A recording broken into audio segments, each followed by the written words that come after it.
yo creería que ya está totalmente aceptado que los test son algo bueno. De hecho, uno podría decir que en algunos lugares tenemos el problema opuesto, se testea además. ¿Pasó eso o no pasó eso? ¿Qué opinan ustedes? Pues decís que si de alguna manera nos fuimos para el otro lado. Sí, es eso, más o menos lo que estoy diciendo. Yo he estado, de hecho, yo ahora tengo más frecuentemente ese problema que el otro.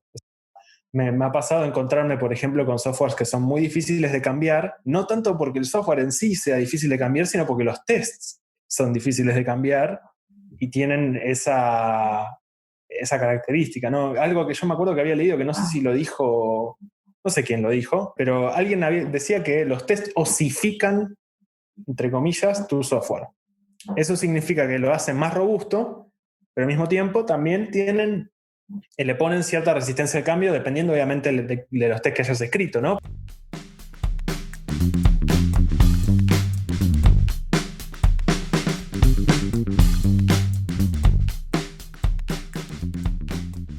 Hola, bienvenidos a Poco y Nada, el podcast donde hablamos de programación y temas relacionados. Hoy vamos a traer un tema de alto contenido. Vamos a estar hablando de testing. Para eso estamos acá reunidos con Pablo, Nico, Alf y quien les habla, Gisa.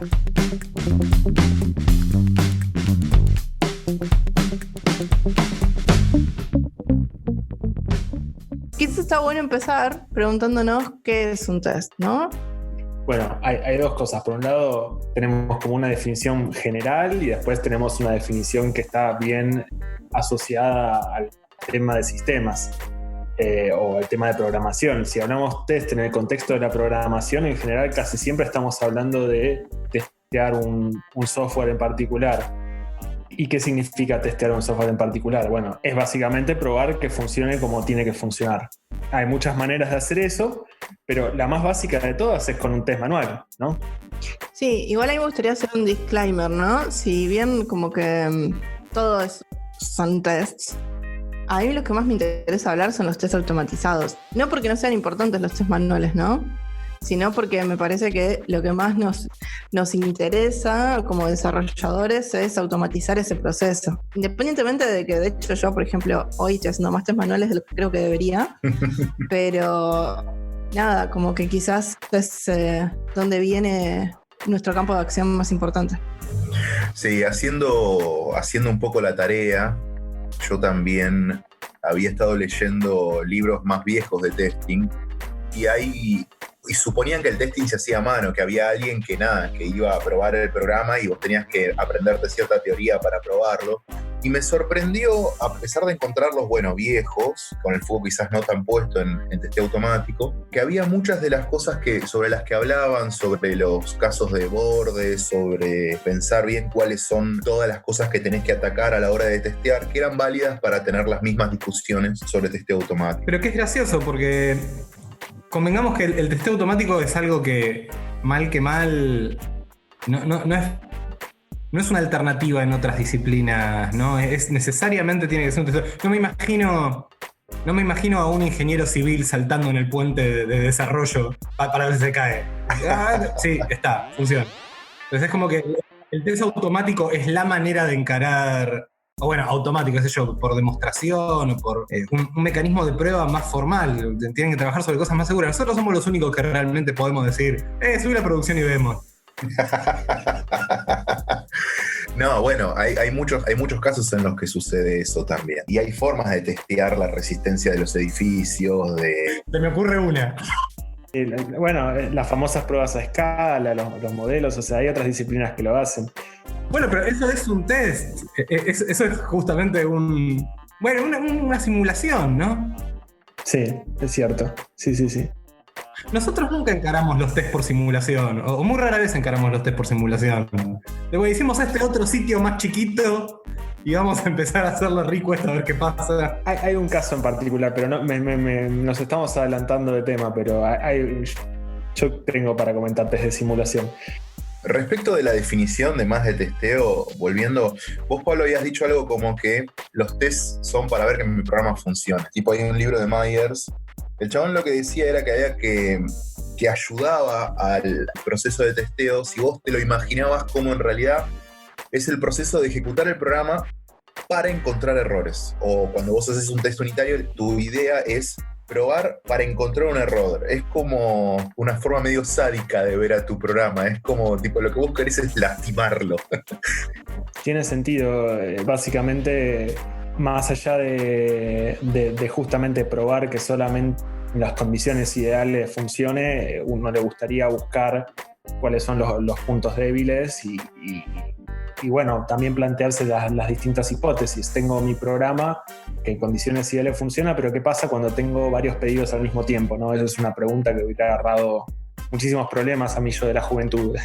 Por ejemplo, ¿qué pasa cuando tengo concurrencia? ¿Qué pasa cuando tengo casos borde de números raros o entradas raras? ¿Qué pasa cuando el usuario ingresa algo en blanco? Cosas de ese estilo. Sí, el chabón lo hablaba más como una forma de evitar que vos escribas tus tests o que vos testees lo que ya sabés que funciona. Como para decir, bueno, acordate que tenés que estar como en otra mentalidad a la hora de testear, con una mentalidad quizás un poco más exhaustiva o más crítica que sencillamente ir a probar que la ventanita se abra y que escupa el número que tiene que escupir cuando vos haces. Sí, te cambias el sombrero, digamos. Igual exhaustivo y crítico son dos criterios que yo veo más separados. Ok. El que está siendo exhaustivo está también testeando cosas que sabe que funcionan. Está testeando todos los caminos felices, está tratando de ser abarcativo. El que está siendo crítico, yo diría que es aquel que se está jugando a balancear los recursos. Si me apurás, yo prefiero un testeo crítico que un testeo exhaustivo. Sí, yo estoy de acuerdo con eso.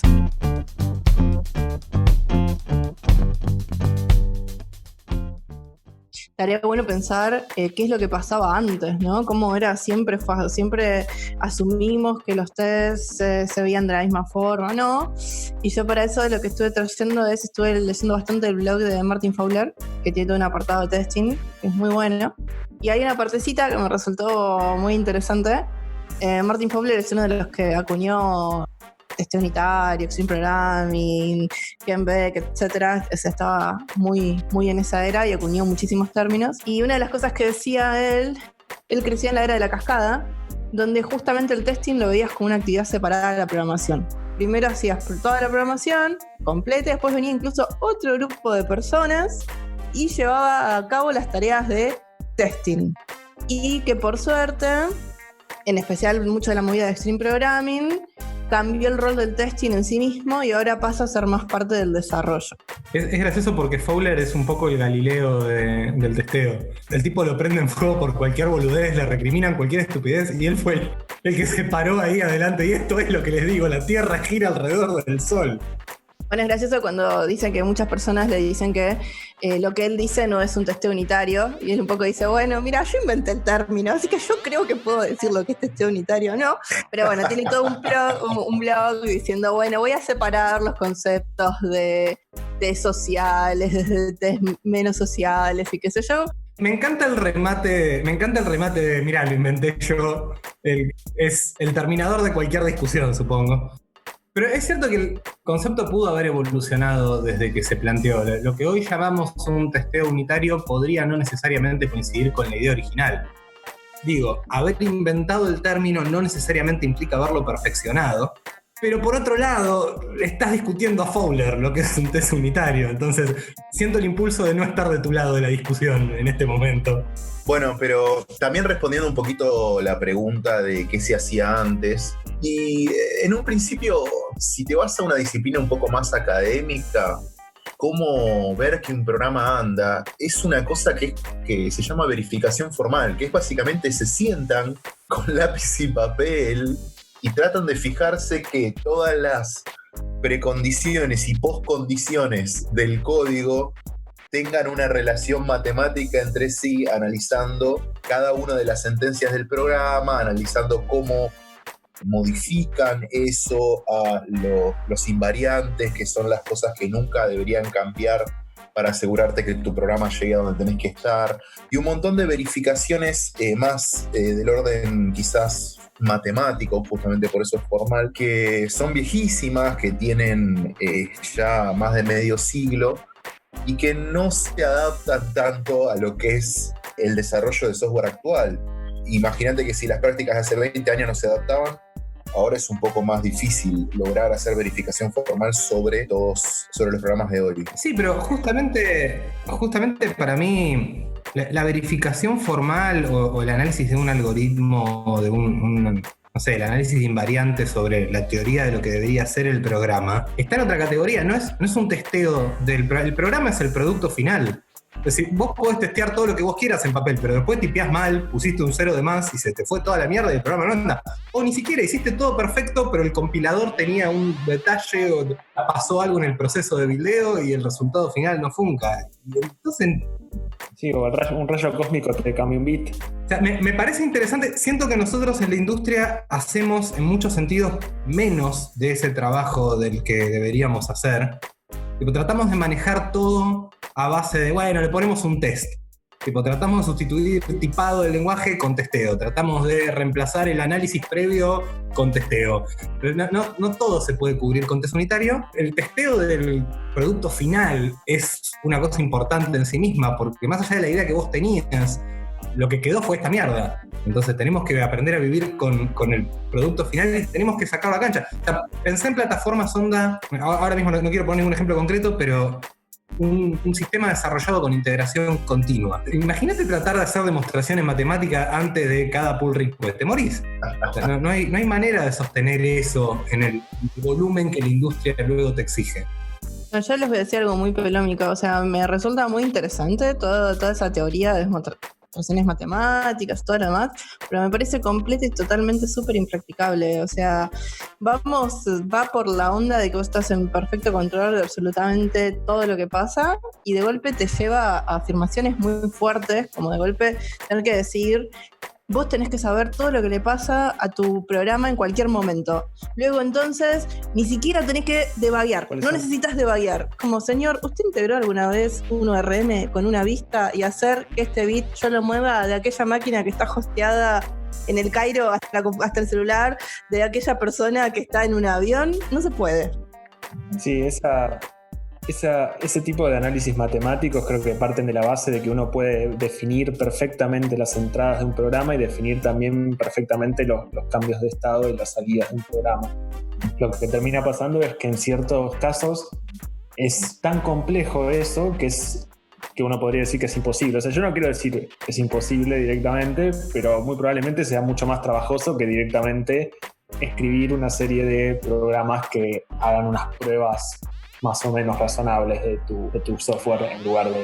Además no me da lo que me da, lo que sí me hace feliz de tener un conjunto de tests, ya sean unitarios o de integración, automáticos a lo mío. O sea, no me da esa maravilla que yo tengo de que hago control S y tengo corriendo los tests que hacen watch de mi código y antes de que yo haga alt tab ya me está diciendo, mirá que el cambio que acabas de hacer justo ahora acaba de romper todo lo demás. O la maravilla de tener esos tests en un servidor y que cada vez que yo subo mi código pegan a mi programa y avisan a todo el mundo quién es el que tiene que comprar media luna porque rompió el código. Muchas veces la crítica que uno le hace a los teóricos de los test o a las propuestas formales académicas sobre cómo testear es que son difíciles de bajar a la práctica. Y no termina de quedar claro si es difícil de bajar a la práctica por la falta de rigor que le ponemos en la industria, porque no nos acostumbramos a la idea y porque es una cosa que deberíamos incorporar, o si simplemente le estás pidiendo demasiado a la vida. Hay algunas nociones que son contradictorias. El programador de test que entra en loop, en donde cuando finalmente convences a un programador de test, a un usuario de TDD, de que los tests forman parte de su código, el tipo, como el golem de Praga, se pone a testear los test de los test de los test y no termina nunca. Nunca podés tener 100% de testeo si tus tests son parte de tu programa. Y en alguna medida es un poco gracioso porque uno asume, nadie va a ser tan boludo de no saber cuándo detenerse. Y acá estamos, sí somos.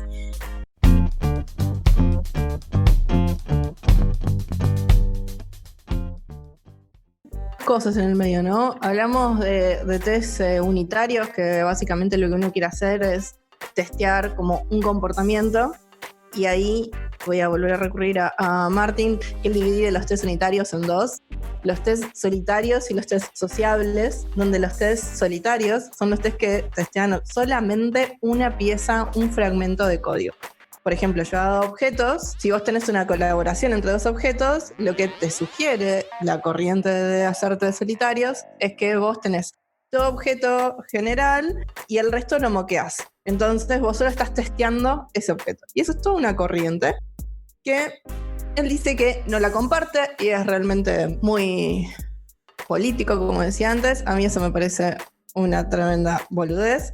Si estoy testeando colaboraciones, ¿por qué voy a moquear el resto de mi sistema? Pero bueno, y también están los test sociables, que es los que básicamente lo que él dice que era la primera excepción, ¿sí? Un test que quiere testear el comportamiento de algo que sea bastante chiquito. Eso con respecto a los test unitarios. Y creo que después hay un montón más, ¿no?, de tipos de test, pero los más interesantes son, también para mencionar, los test de integración y los test end-to-end, que algo dijimos, ¿no? Hablamos un poquito de test más generales. Alf dijo, quiero ver un test que abra una pantalla o clique en un botón y que lo que muestra la pantalla sea lo que yo estoy viendo, y tienen distintas características.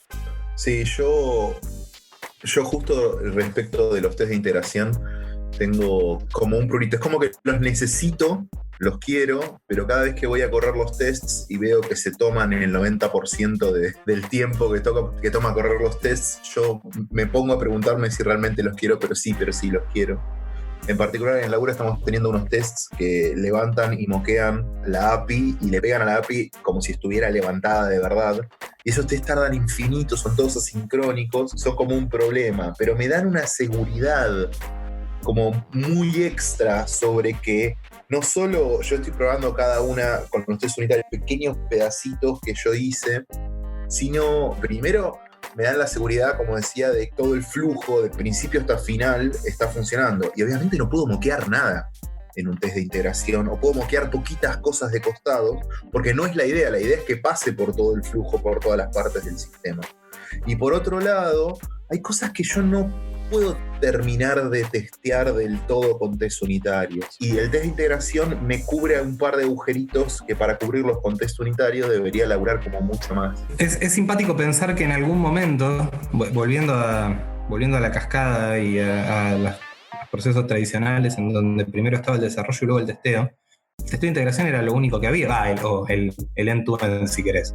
Porque justamente el tester era una figura que no necesariamente era un desarrollador, no estaba microanalizando el código, y lo que terminaba pasando era que toda nuestra forma de chequear consistía en un uso realista del sistema, que de alguna manera se llevaba adelante. O sea, justamente la ventaja del testeo unitario es que te permite a vos modularizar el desarrollo y ir confiando en porciones de tu sistema como que están armados. Ante cualquier cambio que vos haces en el código, vos necesitas reanalizar todo el testeo de integración, si querés, para estar seguro, porque vos desde afuera no estás seguro qué cambio afecta a qué parte del código. Podés tener alguna especie de sospecha, pero bien sabemos que un cambio, el agitar de una mariposa en Taiwán produce un ciclón en Argentina. Entonces, de alguna manera, vos podés romper el programa desde cualquier lugar. Y el testeo de integración es un proceso que es repetitivo. Vos necesitas reanalizar todo y eso lleva mucho tiempo. También me parece gracioso cómo hemos decidido de forma medio arbitraria cuáles son las partes importantes del testeo. A mí eso que decís vos, Alf, de que los test de integración tardan mucho, me resulta súper cotidiano también. El test de integración es una cosa que yo tengo asociada con una gran pérdida de tiempo. Pongo los tests a correr y voy a hacer otra cosa. Y es loco porque necesitábamos cubrir la parte de... O sea, le dedicamos mucho esfuerzo a cubrir, por ejemplo, cosas como qué tan abarcativos son los tests, pero no le pusimos nada de bolas a hacer que sean rápidos. O si le pusimos, nos quedamos re cortos, ¿no? Sí, bueno, por eso. Es que igual es muy gracioso, ¿no? Porque uno dice los test de integración son lentos, pero en realidad yo creo que depende. O sea, ¿cuánto es lento ponerle? Yo he trabajado en proyectos en donde había quizás cientos de tests de integración y tardaban 5 minutos en correr. Que uno dice, bueno, 5 minutos está bien. Para cientos de test unitarios sería muchísimo.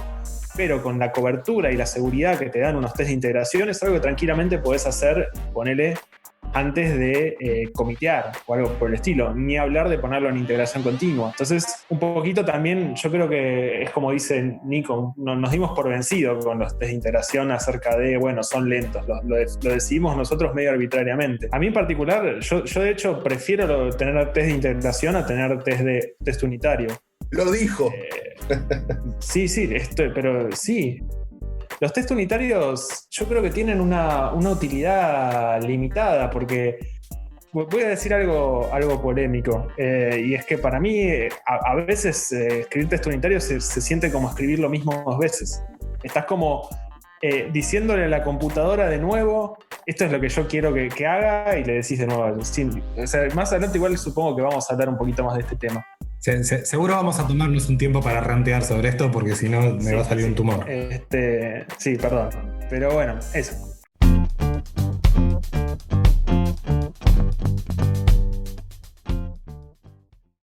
Yo pregunto, ¿no? Porque es loco. Yo estuve ahí. Creo que todos nosotros estuvimos ahí en el momento en el que se hizo la transición de el testeo manual como regla a el proceso automático, pero no me acuerdo cómo pasó. Viví la revolución desde dentro de mi casa, supongo. No me acuerdo en qué momento hice un cambio de trabajo y ya era natural que ahí se testeaba, pero me acuerdo de las épocas trabajando en lugares como empresas grandes que tienen mucha más inercia, de que todavía había un equipo de test enorme armado, pero ya un poco como que se estaba haciendo testeo automático, entonces el equipo de test no sabía realmente qué hacía. Fueron tiempos extraños, ¿no? Sí, recuerdo que nosotros teníamos un QA o 2 QA. Nosotros teníamos que haber terminado para cierta fecha toda la feature que queríamos implementar y después teníamos que pasarles a ellos y ellos tenían que tener unos días para hacer clic como monos en todos los lugares en donde podría fallar y después volver y después nos miramos a las caras y dijimos, che, ¿y si tenemos test unitarios? Y es difícil convencer a la gente de eso. Muchas veces. Yo todavía me he encontrado con desarrolladores que no están convencidos de que testear sea bueno y que lo sienten como una pérdida de tiempo. Incluso en el lugar donde yo trabajo también como... ¿Son esos desarrolladores que hacen demostraciones, Alf?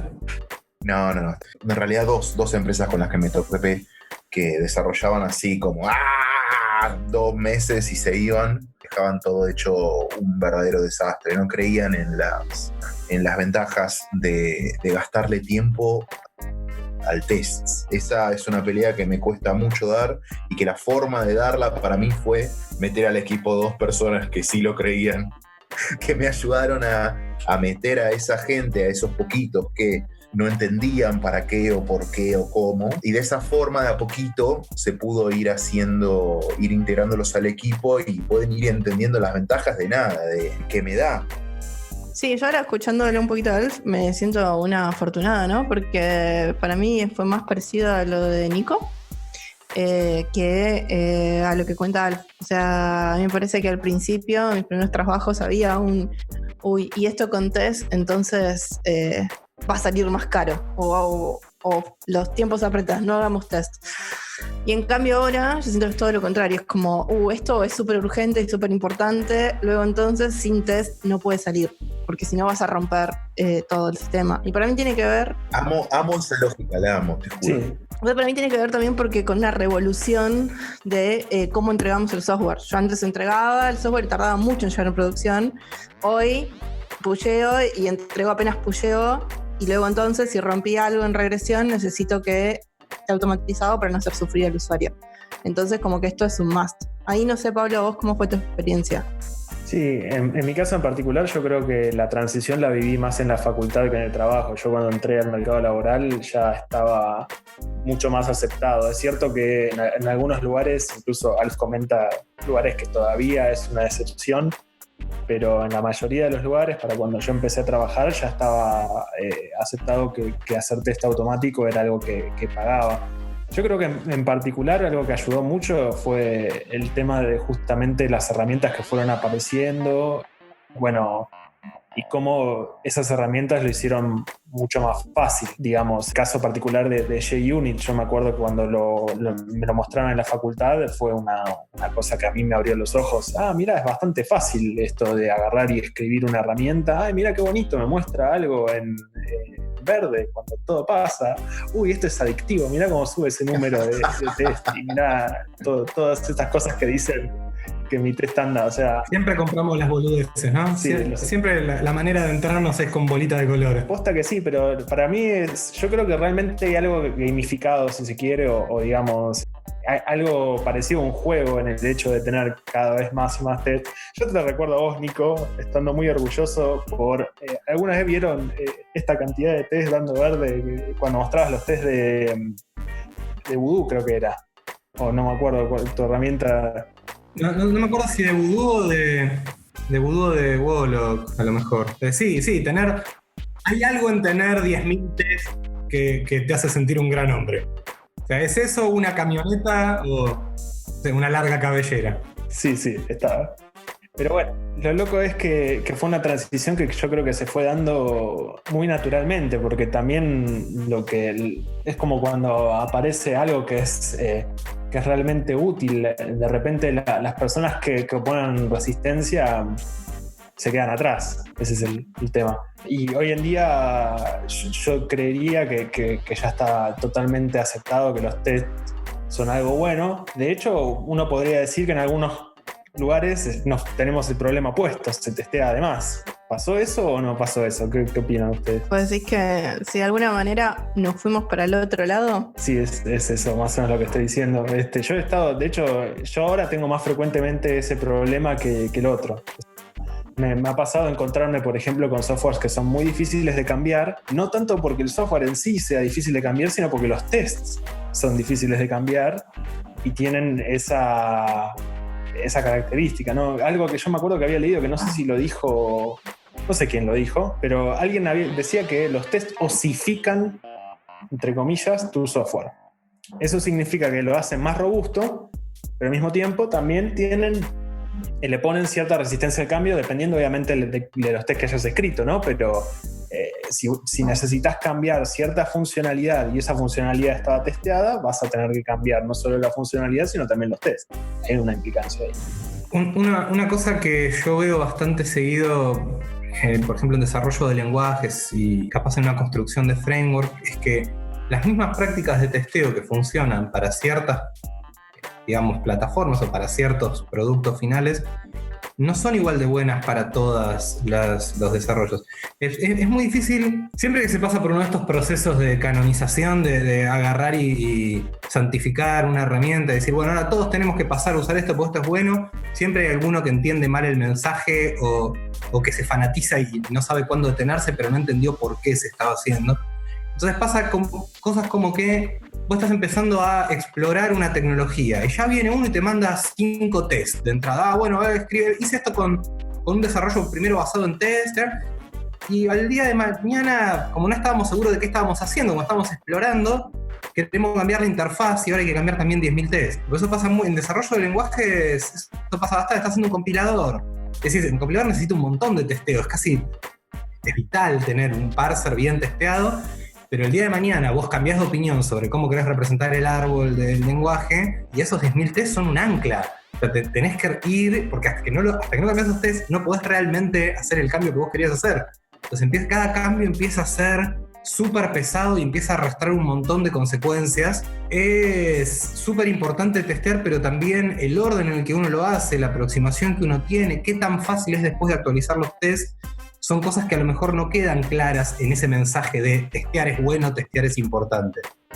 Y yo sí veo muchos casos en donde a lo mejor por fanatismo, a lo mejor simplemente por querer formar parte del equipo de los buenos, se pone mucho énfasis en no, pero nosotros acá estamos haciendo las cosas bien, así que ponele un test a eso que hiciste. Y eso que hice fue un getter. ¿En serio queremos otro test más sobre eso para sumarle a los 5 minutos de Alf? Que queremos otro test sobre este getter. ¿Qué carajo estoy testeando acá? Sí, yo estoy muy de acuerdo con esa apreciación, Sí, porque sí. también creo que como que nos volvemos fanáticos del coverage y de golpe decimos, tenemos que tener una medida única, y la verdad es que no, es como justamente lo que decías antes, ¿no? Nos dan una métrica y nosotros solo la queremos optimizar. Ese pensamiento sí se puede ver. Sí. Y nos vamos para el otro extremo. Sí, sí. Entonces, a mí muchas veces, de hecho, me encuentro, o sea, yo adoro hacer test, amo hacer test, pero me encuentro como la policía de, ¿para qué test vas a agregar y dónde? Ese test ya lo testeamos, está hecho en el end-to-end, y ya lo testé el otro día, y ya lo vi, y lo volví a ver, así que no lo agregues, por favor. Entonces ahí es como que te da a pensar de, bueno, ¿cómo definimos el límite? Porque muchas veces somos vagos, no queremos leer lo que ya está, y es más fácil agregar un nuevo test que revisar, a ver si en alguna de todos los lugares de mi aplicación lo tengo cubierto. Y muy importante también, ¿cómo hago para poner el límite de hasta dónde está bien sin darle argumentos al enemigo que sigue en las sombras esperando la oportunidad para quitar los test de todos lados?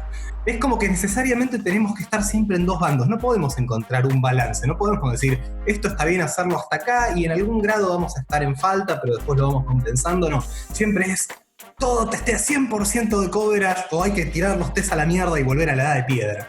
Nunca podemos encontrar un balance. No quiero perder la oportunidad de citar a nuestro amigo personal Nicolás Pacerini diciendo que los datos solo son útiles para justificar tus puntos de vista. Pero primero tomás la decisión y luego usás las heurísticas y los datos para defender eso. Entonces hay una anécdota de otro amigo nuestro, Javier Fernández, en donde él estaba en un proyecto. Le habían pedido un cambio muy grande, un cambio muy difícil, y decían, no, sí, porque esto total está todo bien hecho, está todo, hagamos esta migración. Y él lo que dijo fue, no, pero ni en pedo estamos listos para hacer este cambio, no tenemos la seguridad de que después de hacer este cambio esto vaya a funcionar. Y medio que le dijeron, bueno, probalo. Lo que hizo él fue sacar números. Taló una dependencia de coverage, obtuvo los datos, decir, mira, tenemos 2% de cobertura. No, si hacemos esto se va a romper toda la mierda, todo el tiempo. Y con eso los convenció, que se invirtió un poco más de tiempo en trabajar la infraestructura, en crear más TS y se fue haciendo la transición gradual a la otra herramienta. Por el otro lado también podemos ejemplificar con un millón de anécdotas que seguramente todos tenemos de cómo agregar test poco pensados, agregar demasiados test, ralentizan el desarrollo, ralentizan el cambio, porque en definitiva un test es eso, un test no te dice si tu programa está andando bien. Un test te dice si tu programa andaba como vos le dijiste. Y eso es un snapshot.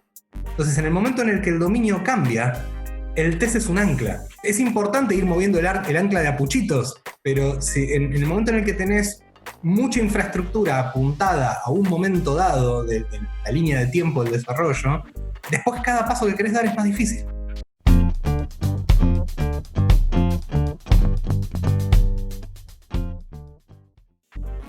Algo que me extraña acá es que no tenemos anotado nada de TDD. ¿Vamos a hablar de TDD en este momento o no vamos a hablar de TDD? Hablemos de TDD. ¿Qué opinan de TDD? Primero, ¿qué es TDD? ¿No? O sea, Alf, te veo con ganas. ¿Qué es el TDD en realidad? TDD, Test Driven Development, desarrollo guiado por tests. Una teoría que dice vos no escribís nada de código, primero escribís los tests. No solo primero escribís los tests, sino primero vas a escribir un test que pruebe que, no sé, si tu función es bisiesto, te da true. Después haces la implementación mínima necesaria para que eso dé. Y después te fijas de ver que dé true en los lugares correctos. Haces un test y después seguís haciendo. O sea, siempre primero se hace el test que pruebe otro caso. Pero bueno, pero vamos a probar con el año 400 y seguís. Vamos a probar con el año 1000 y seguís. Vamos a probar con el año 1001 y seguís. Así hasta que toda la funcionalidad esté desarrollada. Y primero se hicieron los tests. Me parece que tenés la definición que nos trataron de dar en la facultad, Alf. Tenés una definición que yo creo que es Ni a palos. parte de un mal entendimiento de TDD. Yo tengo sentimientos encontrados con TDD. Tengo sentimientos encontrados con cualquier cosa definida con una sigla. Las siglas son muy peligrosas. ¿Cómo te atreves? Vos ponés una sigla y atrás de la sigla enseguida se te hace una religión. El proceso de TDD es básicamente la propuesta de que primero escribís el test para ver que lo que querías hacer no existe ya, que no ya funciona. Cuando ese test da en rojo, programás para que dé verde y luego enjuagás y repetís. Eso dicho a grandes rasgos y explicado por alguien que tampoco entiende en profundidad la idea. Un pasito antes de enjuagar y repetir, vos decís, lo que hice es lo suficientemente bueno, estoy de acuerdo con la calidad de lo que hice, y si la respuesta es no, ahí vas y cambias, refactorizas, diseñas, etcétera, etcétera. Es muy importante también ese paso, porque si no estás haciendo una gran bola, ¿sí? De cosas no bonitas. Sí, hay que tener mucho cuidado con la gente muy literal, porque vos le decís a alguien, bueno, tenés que escribir el mínimo código indispensable para que este test funcione, que yo, como yo lo entiendo, era una especie de mensaje de calmate. Sí. Tipo, escribiste un test, ahora no te pongas a escribir media aplicación. Claro. No hagas un test que diga la aplicación debería funcionar y luego desarrolles en cascada. Sí. Sino mantenerlo simple. escribí un test y luego trata de que funcione un poquito. Y el enemigo lo ha tomado por el lado de, bueno, tengo que ver, me pidieron ver si el cliente es VIP. Entonces programo en el cliente return true. Y luego tengo que hacer todos los otros tests. Y eso es imposible, se puede mostrar que no termina, porque siempre puedo ser más hijo de puta. Sí, o sea, acá creo que podemos citar una frase que hemos dicho antes, que es que ninguna metodología ni nada de ninguna herramienta, teoría, ni nada reemplaza realmente el criterio. O sea, hay que tener criterio cuando se aplica algo como TDD, de justamente y entender que este mensaje de hacer la implementación más simple no significa hacer tipo lo mínimo indispensable para que funcione, sino que hacer lo mínimo indispensable para que funcione que esté de acuerdo con tu dominio. O sea, como que la interpretación que le dieron muchos es que es una cosa así muy, muy mecánica. Todas las metodologías tendrían que tener una cláusula especial de entre paso y paso, mirá a tu alrededor, si el edificio está prendido fuego, salí. Sí, tal cual. Un poco igual no le damos bola, porque en TDD está, o sea, en TDD te dice, hacé lo mínimo, o sea, hacé que el test falle, codifica lo mínimo, una vez que todo funciona, arreglalo, que es básicamente tipo, che, hay una llamita, apagala, etcétera. En el Scrum también te lo dicen, tipo, el Scrum no es esto, vos lo que tenés que hacer acá ahora es adaptarlo a tu organización, y nosotros como decimos, esa parte es demasiado compleja, claro. La bloqueamos de nuestros cerebros y decimos, el libro dice que tengo que estar acá parado 5 minutos. Es que queremos recetas. Bueno, pero esa es la metodología fallándonos.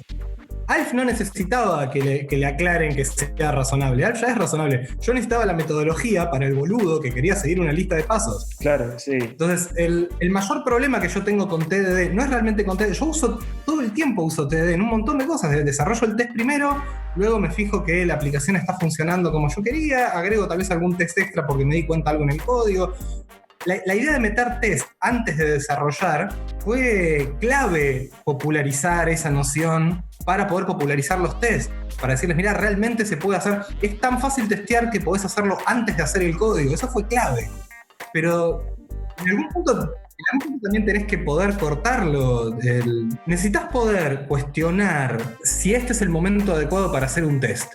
Y necesitas estimarlo como parte de las cosas. Nos quedamos mucho con la noción de hay que testear, pero después seguimos estimando los tickets como si el trabajo del ticket fuera solamente desarrollar eso en un montón de lugares. Seguramente también hay lugares donde se hace bien. Sí, hay algo que también está relacionado, yo creo, con el tema de escribir un test primero y después hacer, que yo creo que se perdió un poquito justamente en la receta, que es lo que se necesita para poder desarrollar software de una manera, si se quiere, efectiva e incluso eficiente, es lo que se llama un ciclo corto de feedback. O sea, yo necesito que entre que yo escribo código y puedo probar que ese código está funcionando, pase la menor cantidad de tiempo. Y lo que necesito es que el cambio, el cacho de código que estoy probando sea lo más pequeño posible para justamente darme cuenta del efecto de mis cambios y no tener un choclo de código de 1000 líneas y no saber qué de todo eso está provocando el fallo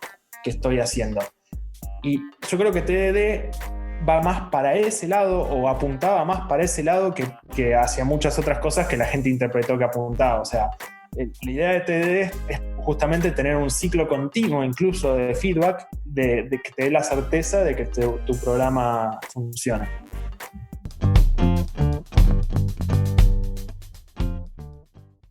Pensemos en distintos tipos de estrategias, ¿no? Ya sabemos alguna técnica como TDD, pero también ya existen como ciertas combinaciones que sabemos que ya son pseudo ganadoras o al menos están en boca de mucha gente, como por ejemplo se me ocurre al menos dos, que es la pirámide de testing y el testing trophy, que está muy de moda últimamente. Si quieren arranco contando un poquito la pirámide de testing. Es que justamente lo que decíamos antes, los test unitarios son muchísimo más rápidos y son muchísimo más chiquitos, luego entonces son mucho menos costosos de producir, y a medida que subimos en la pirámide llegamos a los test de UI, que es directamente como un robotito automatizado probando el sistema en sí mismo. Son tremendamente lentos y además son costosísimos de hacer, mantener, producir, son frágiles, etc. Entonces, lo que se propone, y por qué la forma de pirámide, lo que se propone es que los test unitarios, que sean lo mínimo y estén en la base de la pirámide, después vengan los test de servicios y después vengan los test de UI o los end-to-end. ¿Qué opinamos de esa distribución? Y de acuerdo a lo que había comentado Pablo, me da la sensación de que depende. O sea, hay sistemas probablemente... La respuesta cliché, ¿no? No, pero en serio, dependiendo de la aplicación que vos tengas, te va a pasar que los test de integración van a tener mucho más sentido que los tests unitarios, y a veces te va a pasar que va a haber lugares en donde vos lo vas a mirar y vas a decir, esto necesita un test unitario. No estoy tan de acuerdo con, si pienso a la pirámide como un lugar en donde están los test unitarios más grande al lugar en donde están los test de integración, me parece que la idea está bien, seguirla no es algo que yo seguiría a rajatabla, digamos, dependiendo del sistema que me toque hacer. Por ejemplo, sin ir más lejos, en el sistema que estamos desarrollando ahora, pasaba que hay muchos requerimientos de vistas y de tablas y de AVMs que no tienen lógica muy interesante para testear en el frontend, y en el backend por ahí sí hay alguna que otro permiso, alguna cosita interesante para testear. Entonces los test unitarios que hay de esas cosas no son muy ricos. Sí son más ricos los test que son más de servicios, por ejemplo. Pero sin embargo, hay ciertas partecitas de la interfaz, como por ejemplo una parte que dice que tiene que aparecer un botón cuando una clase fue reprogramada, pero si la clase fue al pasado no debería aparecer, y debería aparecer otro botón distinto. Y esa lógica chiquitita sobre cómo se reprograma el sistema gestionado de clases. Y ese tipo de lógica chiquitita está re bueno testearla con test unitarios desde distintos lugares, pero no sé, si yo intento respetar la pirámide de testing en este sistema que estamos haciendo, voy a fallar miserablemente. A mí lo que me pasa es que la universidad me ha enseñado a tenerle miedo a las formas geométricas. Cuando viene alguien a mostrarme una pirámide, está... Maslow, rápido. O bien está tratando de venderme un Bitcoin o está tratando de hacer que coma chía, una de dos. Y ambas personas... O sea, no, es que conceptualmente es razonable, ¿no? Decir esto lo podés hacer más rápido, más fácil, usalo más. Esto, otro, no trates de tenerlo a la misma escala. Esa parte me parece completamente razonable. La manera de presentarlo con la pirámide, yo creo que es la clase de cosas que puede ser mal usada. Ya me imagino tratando de, esto lo tenemos que testear así o así, y viene alguien y me dice, no, pero la pirámide, qué sé yo. Todo lo que sea fácil de dibujar, después se propaga muy fácil. También podríamos hablar de videojuegos. O sea, hay algunas plataformas en el clase donde se puede testear más o menos fácil, pero trataste de hacer testeo de integración sobre algo que depende del pasaje arbitrario de tiempo, porque tiene números aleatorios por todos lados. Si no construís desde cero todo muy enfocado a la capacidad de testear, luego meterle test a esos es muy difícil. El que engancha, el que se entera de la pirámide de testeo tarde en el proyecto, te está matando. Sí, lo que decís me parece re interesante, y eso es como que a mí me parece que muchas veces venimos con un error de pensamiento de que en algún momento nos dijeron que está mal que tu programa tenga que cambiar para que sea posible testearlo. Onda, tu programa tiene que ser prístino y puro y va por ahí siendo prístino y puro y nada lo tiene que afectar porque vos lo que estás haciendo es modelar el ambiente, etc. Es como, de nuevo, para mí es muy teórico. Después, en realidad, lo que te pasa es que viene la tecnología y te da un cachetazo de realidad diciendo, ja, ¿dónde están tus objetos ahora? Entonces, a mí lo que me pasa es que simpatizo mucho con la pirámide de testing ágil, pero por ejemplo, ahora que está muy de moda esto de testing trophy, me parece mucho más realista, aplicado. Por ejemplo, de hecho, incluso lo dice el autor, que esto está pensado para JavaScript y que es como, mira, así es como debería estar testeando tu aplicación en JavaScript con las tecnologías que tenemos hoy y cómo funciona hoy. Y la verdad es que si bien hay cosas que no me terminan de cerrar, coincido que esa es la estrategia que te sirve por cómo tenés las tecnologías hoy. ¿Cómo es la estrategia? Básicamente lo que te dicen es que vos tenés una base, ¿sí? De donde vos te apoyás en herramientas de tipado estático, ¿sí? Un analizador estático. Y esa es como la base de tu trofeo. Entonces, vos ahí hay una parte estática que lo que trata de hacer es cachar todos los typos que vos tenés, todos los errores de tipado, todo mientras vos estás escribiendo el código, ¿sí? Eso no va a pasar en modo de ejecución. Wow, ¿a quién se le hubiera ocurrido? Y más que tipos, pues, mejor dicho, más que typos. ¿Sí? Un typo te lo detecta el compilador, que podría ser el nivel 0 de la pirámide, ¿no? El piso. Errores de semántica, errores de, yo quería usar esto acá y en realidad no tiene sentido porque le falta tal o cual cosa, podría estar vacío. Y totalmente, habla justamente de eso, que ya sabíamos que estaba bueno, pero viste que nos gusta reinventarnos y olvidarnos de todo lo que pasó atrás. Entonces no importa, pero qué bueno que lo estamos rescatando. Entonces tenemos esa base. Arriba de esa base vienen los test unitarios, ¿sí? Que lo que dicen es que no es que los test unitarios están mal, sirven, pero sirven solo en ciertas situaciones, van mucho de la mano con lo que decía Alfa. Hay código que vos lo ves y decís, uy, esto es re un test unitario. Por ejemplo, tengo un montón de casos bordes, súper específicos, re chiquitito, y ahí meto test unitario. Y lo que acá discuten mucho son los test de integración. Básicamente, de hecho, el mantra de lo que dice es escribir test, no muchos, principalmente de integración. Es la filosofía que está ahí. ¿Por qué? Porque hace una crítica contra el costo y la velocidad de los tests, de la pirámide de testing y su ganancia. Porque como ya mencionamos antes, los test de integración te dan más seguridad.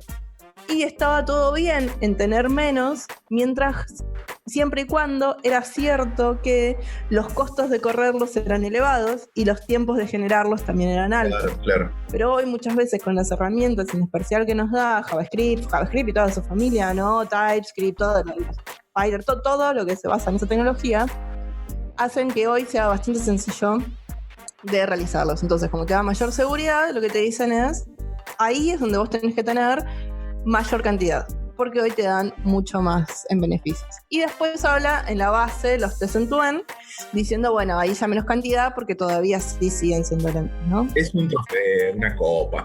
Exacto, entonces ahí volvió la forma. En realidad podemos dejar por ahí un link ahí para que vean una imagen de lo que estamos diciendo en vez de imaginárselo, pero bueno. Sí, a mí me encanta que hayan decidido ponerle una forma de trofeo porque es buenísimo que este tipo de cosas surgen como esto que decía Nico, de desconfiar de las imágenes geométricas.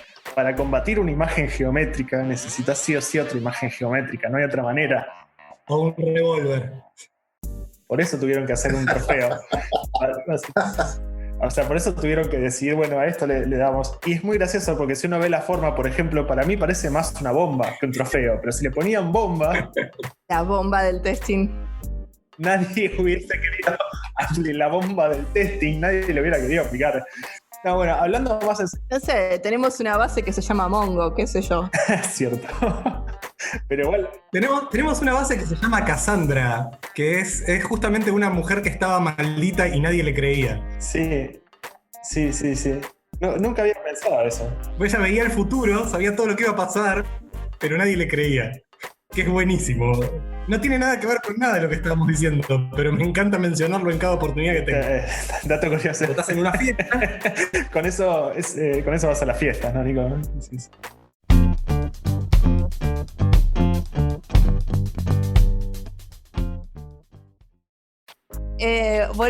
Retomando, ¿no?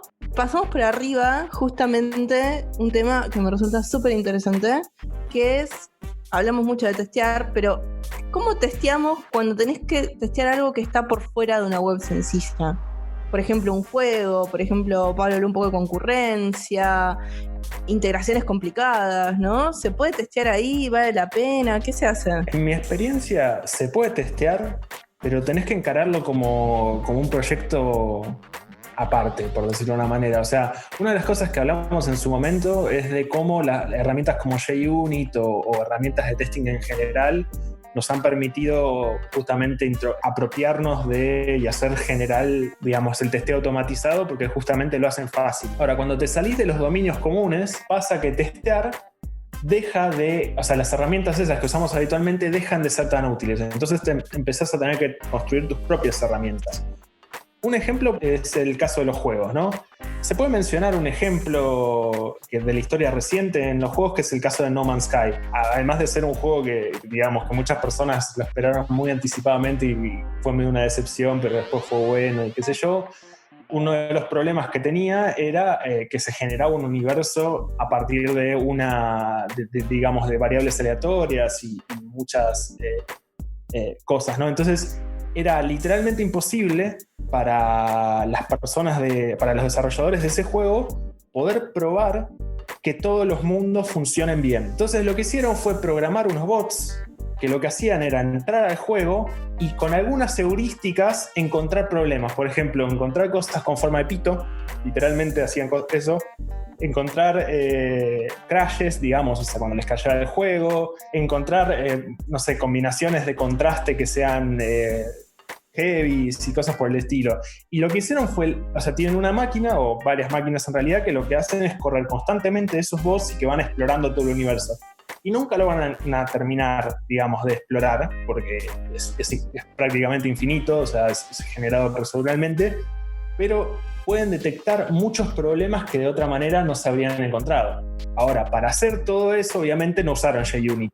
No podían usar JUnit. Tuvieron que hacer como un proyecto aparte de justamente estos bots que pudieran recorrer el mundo y detectar todas las cosas que tenían que detectar. Lo tuvieron que encarar como un software en sí mismo. Bueno, a mí me fascina en esa onda el Chaos Monkey de Netflix, no sé si lo vieron, que es básicamente el programita que se dedica a generarles problemas de red, tirarles servidores, un montón de cosas. Y la verdad es que me encanta que lo tengan, que lo usen. Y lo único que pienso es, qué avanzados estos tipos, de que yo no puedo con el servidor así como está, y estos muchachos hacen una herramienta para tirarles los servidores. Yo no necesito la herramienta. Me quedo sin internet por el proveedor que sea donde hosteé las cosas. Oh, por Dios. Pero qué interesante. Igual lo que decían todo el tiempo es que esas herramientas son muy importantes, pero ellos también muchas veces lo que hicieron fue como liberar el Chaos Monkey en su red y generar muchas visualizaciones. Y básicamente lo que termina pasando es que vos, no sé cómo están haciendo ahora en épocas de trabajo remoto full time, pero tenían un montón de visualizaciones por la oficina de cómo era que estaba yendo los tráficos, los servidores, etcétera, etcétera. Y muchas veces se basaban en que la gente que estaba viera lo que era un flujo normal de tráfico y lo que no. Entonces así pudiesen ir arreglándolo, no con test automatizado, sino dando visibilidad del sistema para que los ingenieros que trabajan ahí mismo en el producto se acostumbrasen. Me pareció muy interesante. O sea, están usando los ingenieros de red neuronal y les están poniendo... Es lo que hacemos siempre, tipo, cuando no funciona el humano lo reemplazamos por una máquina, cuando la máquina está funcionando volvemos a poner un humano un rato. Sí, a veces lo que uno necesita no es tanto un test totalmente automático, sino herramientas que permitan a los testers manuales o a las personas que hagan testing manual hacer un test rápidamente, digamos. Yo he trabajado en empresas que justamente lo que tenían era como toda una infraestructura para levantar lo que llamaban sandboxes o cosas así, que eran entornos con distintas bases de datos en donde las personas de QA, las personas que hacían test podían agarrar y probar distintas configuraciones todo el tiempo. Y esas herramientas obviamente llevaron tiempo de programación, pero se pagan, digamos. Sí, pero muchas veces pasa que esas herramientas tienen un costo de complejidad que no se considera a la hora de ponerlo. Y la ironía de la situación es que muchas veces cuando una herramienta que se supone que automatiza un aspecto es compleja en otro y hace que el humano que la tiene que usar no la domine, introduce otros problemas que no eran los problemas originales que estaba tratando de arreglar en otros. Entonces después vos ponés otra herramienta para compensar eso, y en un momento lo que pasa es que el desarrollador tiene que conocer tantas herramientas y cómo configurar tantas cosas, ¿verdad?, que simplemente está metiendo problemas por todos lados porque se empieza a anotar el script en un lugar y después ese script queda viejo y lo corre y rompe toda la mierda. Lo vi pasar en cantidad de empresas que, o sea, tenían buena intención, invirtieron mucha guita en infraestructura, invirtieron mucha guita en tratar de hacer automatizaciones y sistemas de integración continua, y terminaron quemándose y bloqueándose completamente porque las herramientas que tenían que ayudarlos los ralentizaban. Sí.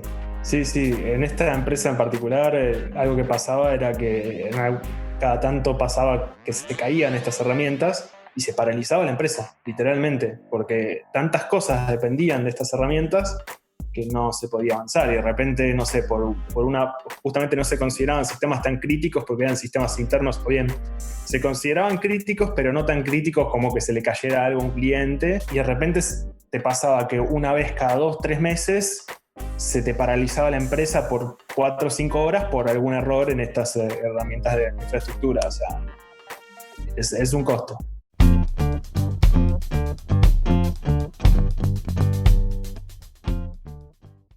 Sí, yo respecto de los problemas de testeo en aplicaciones más grandes o más complejas, tengo en realidad una pregunta para hacerles a ustedes. No sé cómo se hace. ¿Cómo testeas los problemas de concurrencia y cómo funciona bien tu aplicación al respecto? ¿Cómo se hace para cuando tenés 2 cosas corriendo, 3.000 y tienen que andar y tenés que asegurar que no se caigan las cosas, que entren en el orden que tienen que entrar, que procese sin problemas? ¿Cómo se testea esto? En mi experiencia no se testea para concurrencia, se desarrolla para concurrencia. No es un feature que se le pueda poner a un sistema, es una cosa core de cómo trabaja.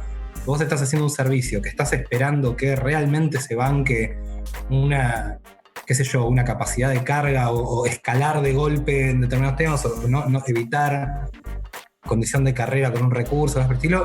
Eso es algo que es muy difícil de incluir después. Eso es algo que vos tenés que tener, y una falla en eso es una falla de arquitectura directamente, no de codificación. En ese mismo énfasis que se le pone en desarrollar para eso, empiezan a aparecer las herramientas y los recursos para testearlo bien. Y yo mucho de las cosas que vi, más que, o sea, como dice Nico, ¿no? Vos armás una arquitectura y tratás de que justamente cumpla esos requerimientos, y después la validación pasa por hacer una especie de testing de carga y fijarte que estés sobre ciertos límites. Y más que testing para asegurarte que en producción está funcionando y respondiendo como querés que funcione, no es que tu backup está en el testing, tu backup está en alarmas que están monitoreando el sistema. Probablemente tienen seteado un threshold que cuando pasa, sube o baja, te empieza a alarmar que el sistema no está funcionando como tendría que estar. Y es básicamente como alguien diciendo fuego, fuego, fuego. En los lugares más avanzados hay un sistemita de alarma incorporado y siempre un ingeniero de guardia, y le empieza a sonar su teléfono diciendo fuego, fuego, vaya a hacer algo, señor o señora. Y bueno, nada, ahí tratamos de ver qué es lo que pasa. Muchas veces puedes hacer como aumentarles los servidores o lo que dependa, pero como que más que testing, te respaldás en alarmas. Sí, cuando sabes que haces un cambio arquitectural, le tirás un buen set de pruebas de estrés. Pero, claro, estaba por decir eso. Me da la sensación de como que me estás diciendo, no se testea, en producción si está ya vemos. Pero se pueden hacer. No, testearse, pero no es continuo, o sea, podría llegar a ser continuo, pero en mi experiencia yo no lo vi todo el tiempo corriendo antes de cada commit, o por ejemplo, no como los tests end-to-end, porque además necesitas una máquina potente para poder hacer y generar el ambiente, y es un poco la analogía con el gato de Schrödinger. O sea, yo lo estoy viendo y lo estoy monitoreando, realmente estoy viendo y monitoreando y estoy afectando, y nunca sabes. Entonces puedes decir, ¿es despreciable? ¿No es despreciable? Es muy difícil hacer un buen test de estrés, pero cuando haces cambios de arquitectura y una pequeña prueba tenés que correr. Sí, en particular los test de carga son de lo más costoso que hay. Yo he estado trabajando en sistemas en donde se corrían test de carga, pero se corrían antes de un release grande o antes de saber algo, porque justamente lo que para llegar a la carga que teníamos que llegar, teníamos que contratar máquinas en la nube por un costo no despreciable, o sea, un costo quizás que ascendía a cientos de dólares, ¿viste? Entonces, si vos corres eso todo el tiempo, obviamente se te va al demonio el costo de tus test de carga. Y otra cosa que pasa con los test de carga es que ahí una de las cosas que uno suele perder son las assertions. O sea, sí, por eso ahí entra muy bien lo que dice Gise, el tema de las alertas. Vos podés tener un entorno de prueba que tenga configuradas todas las mismas alertas que tenés en producción, y a ese entorno de prueba le tirás un montón de carga y ves que lleguen las alertas en caso de que lleguen.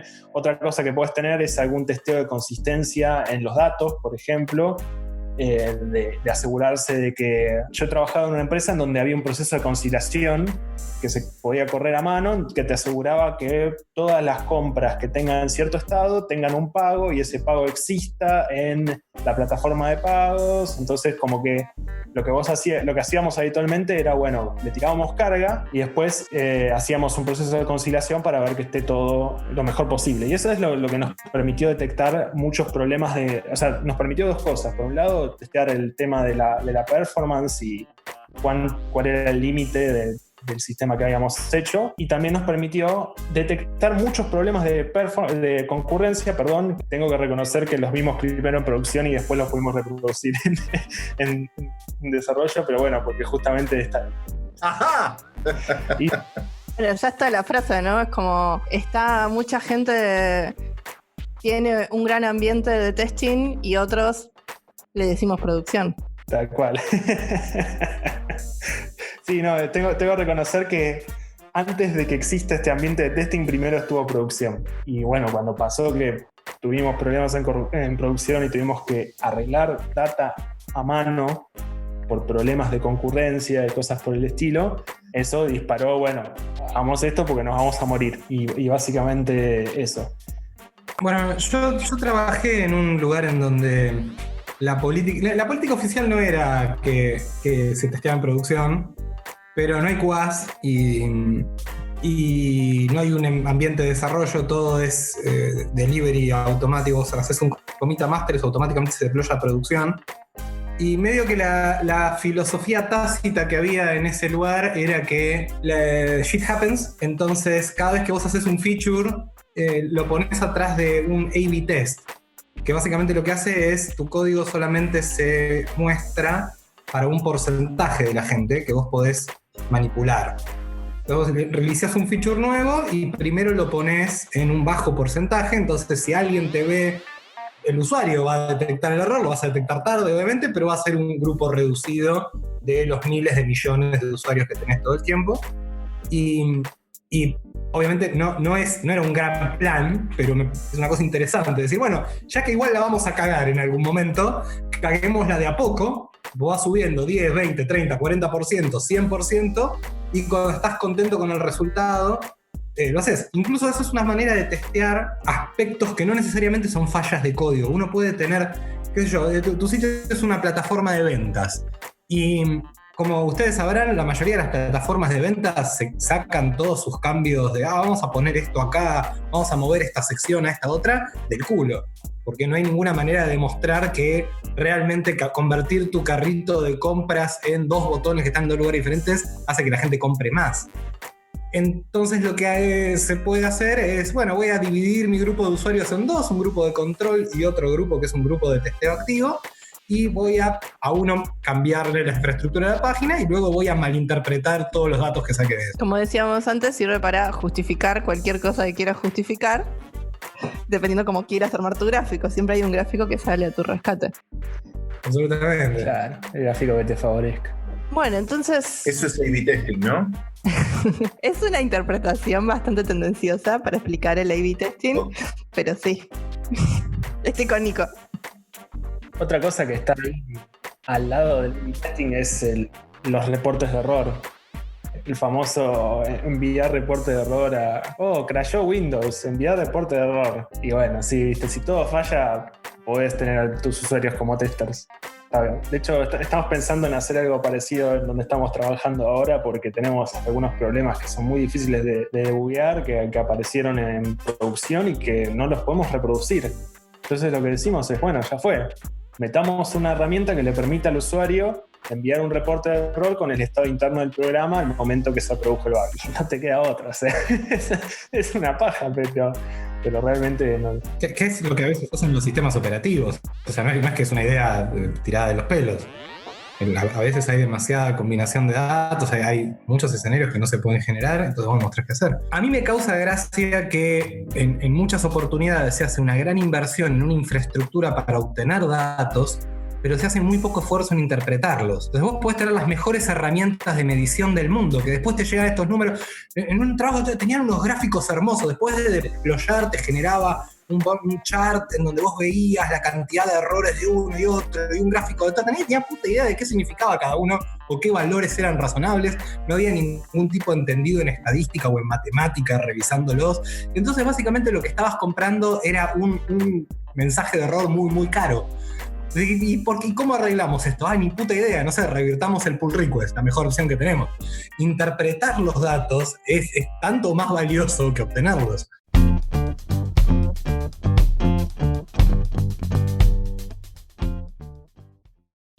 Bueno, y como redondeando el tema, a mí también me gustaría señalar que más allá de los mecanismos de testeo y de las herramientas y de cómo el testeo es interesante para aplicar hoy, a mí me parece que el testeo es un caso de estudio interesante. El testeo como tema es un caso de estudio interesante sobre cómo evoluciona el desarrollo de sistemas.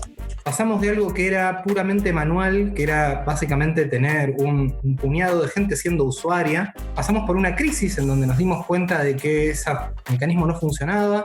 Encontramos la manera de automatizarlo y como si fuera nuestra propia pequeña revolución industrial privada, casi que dejamos a un puñado importante de la industria sin trabajo. En un momento agarramos y dijimos, bueno, este trabajo que estás haciendo manual de testeo en realidad no sirve, no nos interesa. La industria va a ir por otro lado.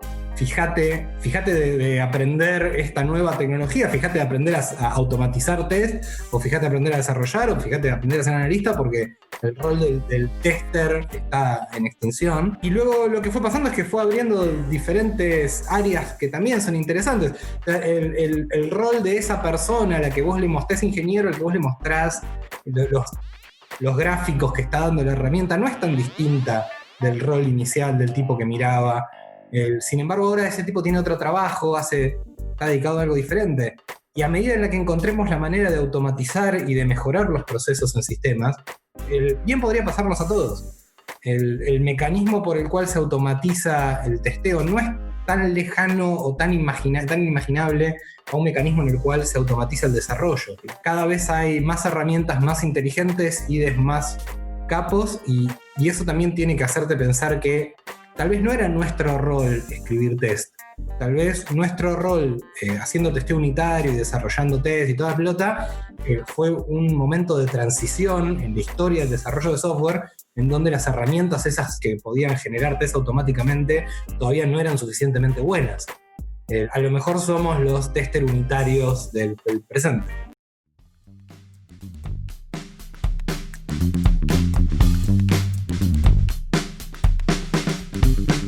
Si quieren comunicarse con nosotros, nos pueden escribir a pojoinada@ucbar.org o también con el hashtag pojoinadapodcast en Instagram o en Twitter.